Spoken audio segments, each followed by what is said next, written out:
Lord, salamat sa magandang gising. Panginoon, maraming salamat sa bagong araw. Maraming salamat sa bagong pag-asa na nasa aking puso ngayon. Maraming salamat sa magandang gising na iniregalo mo sa akin ngayon. Salamat sa bagong araw na ibinigay mo sa akin ngayon. Alam kong mararamdaman ko na naman ang iyong guidance sa aking buhay. Maraming salamat sa mga instructions na natanggap ko sa aking puso. Alam ko na laging ang puso ko ang lagi mong kinakausap. Kilala mo ako, Lord. Alam mo kung ano ang laman ng aking puso at isipan. Hiling ko po sa inyo na lagi niyo po itong lagyan ng magagandang bagay para sa isang tahimik na araw. Alam ko din, Lord, na patuloy mo akong aalagaan.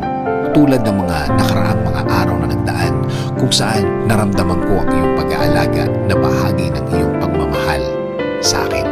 Salamat din, Lord, dahil babantayan at bibigyan mo ng pag-aalaga at proteksyon ang lahat ng miyembro ng aking pamilya sa lahat ng oras at sa lahat ng araw.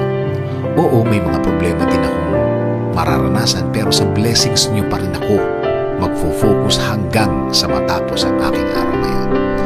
At tulad kahapon at noong mga nakaraang mga araw, I know that you will provide for me. I know that you will take care of me. I know things will be better and okay compared yesterday, Lord.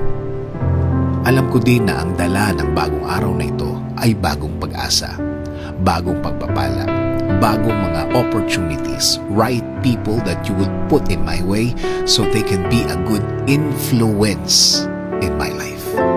Salamat din, Lord, sa mga bagong bagay na aking matututunan sa araw na ito.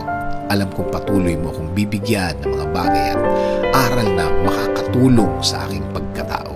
Kaya, Lord, thank you sa magandang plano mo para sa akin, para sa aking buhay at buhay ng aking pamilya. Alam ko na ang plano mo ay mas mabuti at mas maganda sa aking plano. Ini-offer ko po sa inyo ang buong araw ko. Bigyan niyo po ito ng blessings. Bigyan niyo po ako ng bagong wisdom. Bigyan niyo po ako ng bagong kaalaman para sa ikabubuti ng aking buhay. In Jesus' name we pray.